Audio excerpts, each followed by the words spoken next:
जय हिंद फ्रेंड्स, कैसे हैं आप लोग। उम्मीद करते हैं सब शानदार जिंदाबाद होंगे, स्वस्थ और मस्त होंगे। एसएससी जीडी का जो भी अभी तक आप लोग फॉर्म अप्लाई नहीं किए हैं तो आपसे रिक्वेस्ट है कि पूरी वीडियो देखकर ही आप फॉर्म अप्लाई करें। तो एसएससी जीडी में क्या age schedule syllabus selection process रहने वाला है, पूरी डिटेल से आपको बताएंगे। अगर अभी तक आप लोग इस चैनल पर नए तो चैनल को सब्सक्राइब कर लेना है। चलिए सबसे पहले चलते हैं एसएससी के नोटिफिकेशन पे। तो इसका स्टार्टिंग डेट कब से रहने वाला है, तो 24 तारीख से ही इसका नवंबर में शुरू हुआ है फॉर्म, और इसका लास्ट डेट 31/12 तक चलने वाला है, दिसंबर तक। तो आपसे रिक्वेस्ट है कि आप लोग 31 तारीख से पहले ही फॉर्म अप्लाई करें। तो इसका फ़ी आप लोग कब तक पेमेंट कर सकते हैं, तो फ़ी 1/1/2024 तक आप लोग पेमेंट कर सकते हैं। और बात कर लें अगर फॉर्म अप्लाई करने के लिए अगर किसी तरह से उसमें गलतियां हो जाती है तो फिर आप लोग इसमें करेक्शन कर सकते हैं 4/1/24 से 6/1/24 तक। आपको दिखाई दे रहा है, उम्मीद करता हूँ सब। चलिए इसका एग्ज़ाम कब होने वाला है, सीबीटी एग्ज़ाम होगा, ये फिक्स हो गया है। और एसएससी का जब भी एग्ज़ाम होता है वो सीबीटी एग्ज़ाम ही होता है। तो इसका एग्ज़ाम होने वाला है फरवरी से मार्च तक, और कितने फरवरी से इसका एग्ज़ाम स्टार्ट होगा हम आपको क्लियर कर देते हैं। तो इसका 20 फरवरी से इसका एग्ज़ाम स्टार्ट होगा और मार्च तक चलेगा। 20 फरवरी से इसका मार्च तक चलेगा, यानी मान कर चल सकते हैं आप 10-15 मार्च तक चलेगा। ठीक है, चलिए नेक्स्ट पेज चलते हैं। इसमें क्या दिखाया जा रहा है, सबसे पहले आप लोग को हम बता देते हैं। इसमें सीबीटी एग्ज़ाम होगा, उसके बाद पीईटी होगा, पीएचटी होगा, उसके बाद फिर पीईटी होगा, उसके बाद फिर डॉक्यूमेंट वेरिफिकेशन वगैरह होगा। तो सबसे पहले आपका इसमें सीबीटी एग्ज़ाम है, उसके बाद फिर पीएचटी है। उसके बाद देख लेते हैं यूआर 30% ओबीसी ईडब्ल्यूएस, ये क्या रहने वाला है कुछ। तो ये सिलेक्शन प्रोसेस के लिए है, तो आपको अच्छे से पता होना चाहिए कि इसमें एसएससी जीडी में 80 क्वेश्चन पूछा जाता है। समझ गए, 80 क्वेश्चन पूछा जाता है और 160 मार्क्स का रहता है टोटल। तो इसमें से 30% और 25% में से तो सिलेक्शन नहीं होने वाला, ये बात आप भी जानते हैं। चलिए सबसे पहले जिसके पास एनसीसी का सी सर्टिफिकेट बी और ए रहने वाला है तो उसको छूट मिल जाता है 5-3 ऐसे करके, तो आप लोग देख सकते हैं। चलिए नेक्स्ट चलते हैं।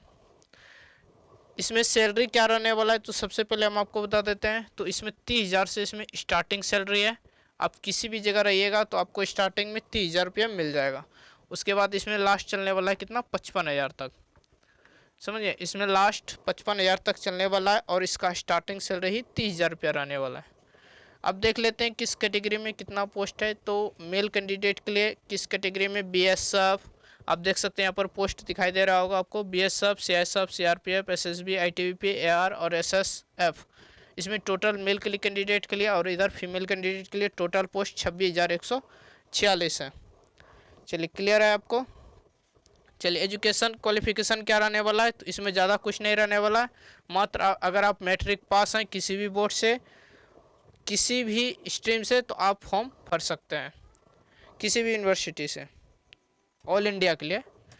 चलिए आप देख लेते हैं शेड्यूल एग्जामिनेशन क्या रहने वाला है। तो इसमें 80 क्वेश्चन रहने वाला है, हम आपको पहले बता दिए। उसके बाद इसमें देख लेते हैं रीजनिंग कितना पूछे जाने वाला है।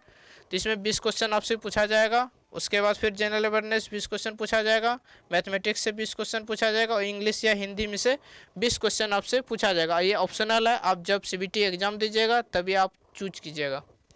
40 मार्क्स मिलेगा, 40-40-40, 80 टोटल आपसे 80 क्वेश्चन पूछा जाएगा और टोटल मार्क्स होगा 160। उसके बाद टाइम आपको 1 घंटा दिया जाएगा और 0.5 का नेगेटिव मार्किंग है, ये आप लोग ध्यान रखिएगा। समझ गए, 0.5 का नेगेटिव मार्किंग है, ये आप लोग ध्यान दीजिएगा। चलिए ये किस लिए, हम हर एक जब भी एसएससी का वीडियो बनाते हैं तब हम बताते हैं कि फ़ोटो किस तरह से लगाना है। तो आपको इस तरह से कुछ बैकग्राउंड में फ़ोटो नहीं लगाना है, ये आप लोग ध्यान दीजिएगा। नहीं तो फिर एसएससी जो है कि आपका फॉर्म रिजेक्ट कर देगा और फिर आप लोग बाद में कुछ नहीं कर पाइएगा। तो आप लोग सिंपल सा फ़ोटो लगाइएगा, आपसे रिक्वेस्ट यही है। चलिए अब देख लेते हैं कि इसमें एज की क्या काउंट किया जा रहा है। तो एज के लिए हम बता देते हैं आपको 18 से 23 किया गया है। जनरल वालों के लिए 18 से 23 किया गया है। जनरल वालों के लिए 18 से 23 किया गया। उसके बाद देख लेते हैं इसमें काउंट कब से कब किया गया है, तो 1/1/2024 किया गया है। उसके बाद SC/ST के लिए 5 ईयर्स और OBC के लिए 3 ईयर्स। उसके बाद एक्स सर्विसमैन के लिए भी छूट दिया गया है। बाकी बात आप लोग का जो एज काउंट होगा वो कितना से कितना होगा हम बता देते हैं। 2/1/2001 से 1/1/2006 के बीच में आपका आना चाहिए। समझ गए। मिनिमम आपका 18 वर्ष और मैक्सिमम आपका OBC है तो 3 वर्ष मिलेगा, SC/ST है तो 5 वर्ष मिलेगा।